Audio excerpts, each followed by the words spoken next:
Hello my friends and welcome back. Thank you very much for being with me again today. Well, a lot of people talk about Russian democracy and the Russian society and how omni-powerful Putin is and how he's a dictator and so on. One thing that I point out to many of my friends or people that I'm having conversations with regarding politics and society in general, I point out that the Russian political landscape is not as in the United States. And what I'm trying to say is that's very tough and it's very much very violent. The Russian society is not a, I would say, settled society as you would call it here in the United States. It's you can call over there that society kind of like 1920s, 1930s in Chicago, where you have the mafia bosses around and you have the politicians tangled, and you have a lot of weapons, illegal weapons distributed. And the same is with the mass media. It's very much corrupted and in a way that you pick sides. When you think you are independent, you're not independent. You're independent if you are with one side, and that side will defend you from the other side, and vice versa. That's spheres of influence, and those spheres of influence are political, financial, obviously economical, and those are defended or attacked physically and deadly. In this case, we have an article that I saw last night, but it came now. I see it in Associated Press today. Actually, it was this morning when I saw it, about 1 o'clock a.m. And from Associated Press, it's all over the place. Yesterday, I saw it on BBC, and this is the title: "Car Blast Kills Daughter of Russian Known as Putin's Brain." This is one title. The other title from BBC, it says, "The daughter of Putin's ally killed in Moscow bomb." And the daughter of a close ally to Putin's President Vladimir Putin has been killed near Moscow. And it says, "The daughter of an influential Russian politician theorist, often referred to as Putin's brain, was killed in a car bombing on the outskirts of Moscow," authorities said Sunday.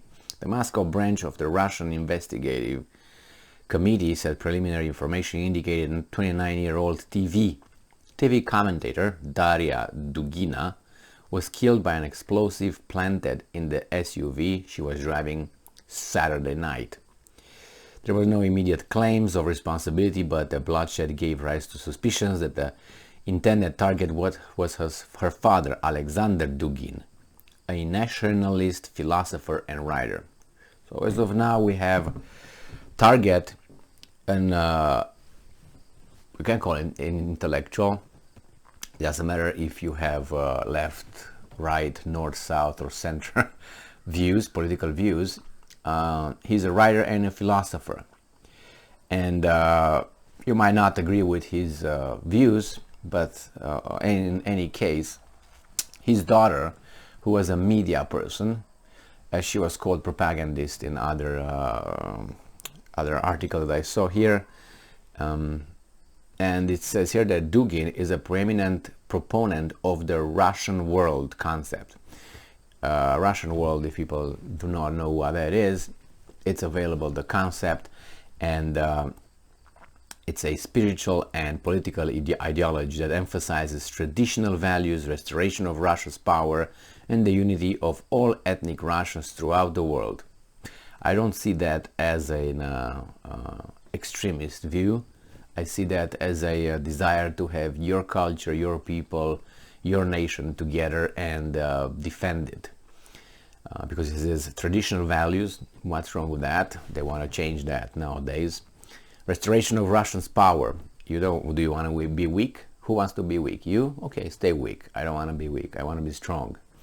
So that's I'm going to take over you if you're weak, because that's the way the world is. and you're going to be weak and you're going to be independent and no. Someone not weak like you will take over. That's how it is, mister. And then we have here power of the unity of all ethnic Russians. What's wrong being having a unity? Oh, you know what it is?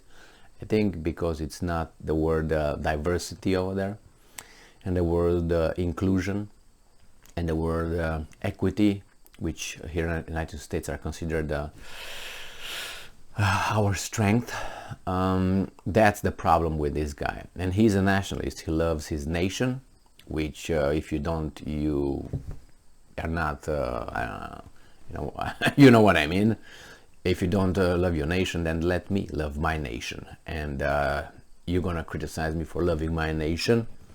Well, I will call you a postmodernist neo-Marxist.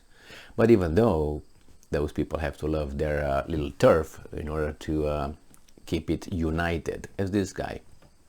So Russians throughout the world, yeah, that's the unity of them.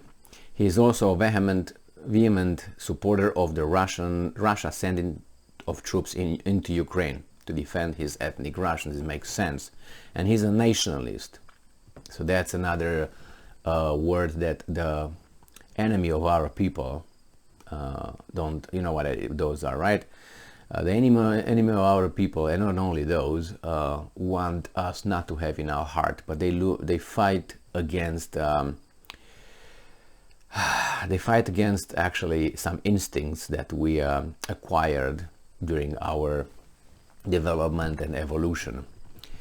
And the same thing as the communists try to do with, they try to create a new human being that has no affinity or allegiance to any nation. You are internationalist, and you're a revolutionary because you want to destroy the status quo of your nation, of your traditions. Well, I'm not going to go too much in this ideology, but he says that his daughter expressed similar views and had appeared as a commentator on the nationalist TV channel Tsargrad, where Dugin had served as chief editor. So she was a media person. Now Dugina herself was sanctioned by the United States in March for her work as a chief editor of United World International. So the Dugina, I'm quoting, like her father, has always been at the forefront of confrontation with the West, or defending its country from the West's invasion, ideological and not Western. We should not conflate the Western civilization with what we try to be, what they try to push now. This is not Western civilization, what they try to push here. This is something foreign. It's something that will destroy the Western civilization.